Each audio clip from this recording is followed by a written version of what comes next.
मुंबईची गाडी गेली, नागपूरची गाडी गेली का? नागपूरची गाडी गेली, चंद्रपूरची गाडी गेली का? चंद्रपूरची गाडी. अरे सर्व गाड्या गेल्या बाबा, मग तुला जायचं कुठं? आ रोडाच्या पलीकडं. यायला इथल्या दूर दूरच्या गाड्या, इथल्या मुंबईची गाडी गेली का, पुण्याची गेली का, चंद्रपूरची गेली का? हो अरे जायचं म्हणे रोडाच्या पलीकडं. हो काही चाटा मारतो का रे? आपण जमलो तीन मित्र, तीन मित्र. जीवाचा जुलम मित्र हो पंकज कुमार हो सांगवीकर यांना बोलून घेऊ. बोलून घ्या. अरे पंकज कुमार सांगवीकर, राम मित्रांनो, काय चाललंय तुमचं? अरे जीवाचे तुला मित्र भेटले, मला आनंद वाटला. माझं गोबर चालू आहे ना? व्यवस्थित चालू आहे. तू जर बोलत तू बाबा, तू जर बहुतीड कुठे आहे? काय नाव आहे सर? राठोड. अरे तुझी बहीण बाटोड. राठोड नाही रे, राठोडणार आहे. राठोड आहे का?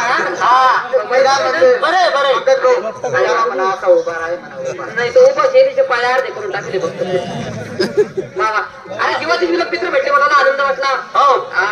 अरे मित्राचे मित्र भेटे आणि मनाचा संशय भेटे, त्या म्हणीप्रमाणे आपण लहानपणाचे जीवाचे जीवन मित्र आहे. काय सांगणार? व्यवस्थित आहे. मला आनंद वाटला. अरे गावचा कारभारी मुख्य पुढारी माणूस हा माणसाच्या जातीचा असावा. गावचा कारभारी मुख्य पुढारी माणूस हा माणसाच्या जातीचा असावा.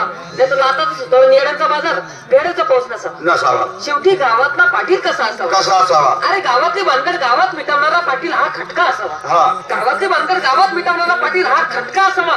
नाही तर जुगार मटका दारूचा गुटखा पटका विकणार नसावा. शेवटी गावातला दुकानदार कसा असावा? अरे गरीबाला जाणणार उधार देणार शांत दुकानदार असावा. गरीबाला जाणणार उधार देणार शांत दुकानदार असावा. नाही तर उधारीत केलं आणि व्याजात आलं पाल ते पैसा नसावा. शेवटी गावातला चक्कीवाला कसा असावा? अरे सगळ्यांची किटकिट तरी दळतोय नाही तर म्हातारीचं मोठं पीठ आणि पोरीचं बारीक पीठ किटकं भर घेणार नसावा. शेवटी लग्नाची का मौत्राची बायको सेवेला असावा. लग्नाची का मौत्राची बायको सेवेला असावा.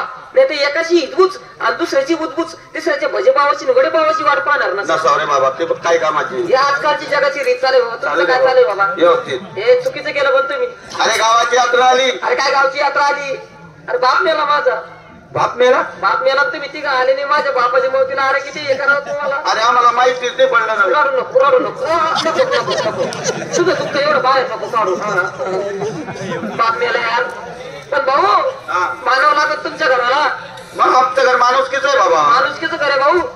तुमचे तिघांचे बाप माझ्याकडे आले. बेटा रडू नको म्हणे. जरी तुझा बाप मेला असेल तर मरू दे, आम्ही तुझे बापाचेच म्हणे. आम्हाला बाप पण म्हणे. अरे बापाचा प्रेम मिळाला. बापाचं प्रेम मिळालं भाऊ. किती म्हणाला? एकदम आनंद वाटला. आनंद झाला भाऊ. बापाचं दुःख काय सहन झालं नाही. त्याच्या 8 दिवसानंतरच आई वाढली भाऊ. आई वाढली ना भाऊ. आईचं दुःख सहन झालं नाही. दारापुढं रडत बसलो तेव्हा तुमच्या तिघांच्या आया माझ्या जवळ आल्या. बेटा रडू नको म्हणे. जरी तुझी आई वारली असेल तर मरू दे, आम्ही पण तुझ्या आईचे म्हणे. माणुसकीचं घरा नाही. माणुसकीचं घरा नाही भाऊ. काय सांगू? त्याची 1 महिन्यानंतरच माझी बहीण बी वारली भाऊ. बहीण बी वारली? पण भाऊ काही म्हण माणुसकीचं घर नाही. माणुसकीचं घर. तुमच्या तिघींच्या बहिणी माझ्याकडे आल्या. काय म्हणाल्या? भाऊ रडू नको.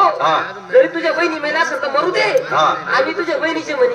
माणुसकीचं घर. रक्षाबंधन आम्ही सुद्धा येत जाऊ म्हणे. तुला वाढायला. भाऊ 1 बहीण मेली तर मरू दे, पण 3 बहिणी भेटल्या. 8 दिवस झाले बायको बी मेली. भाऊ इकडे आमच्या घराला माणुसकी सोडली. असं नको करू. माणुसकी नाही आमच्या घरमा. नाही रे भाऊ असं नको करू. आम्ही कोणले चहा पाच देत नाही, कोणले जेवण देत नाही, कोणले पाणी पाच देत नाही. आम्ही माणुसकी